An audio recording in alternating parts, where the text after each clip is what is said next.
Привіт! Запрошую тебе сьогодні на нашу віртуальну прогулянку. Пам'ятаєте, дітки, яка зараз пора року? Ану, давайте подумаємо.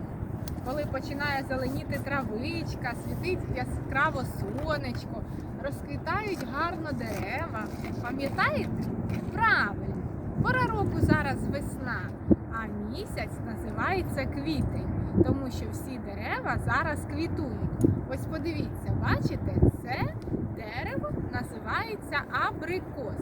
Воно цвіте самим першим.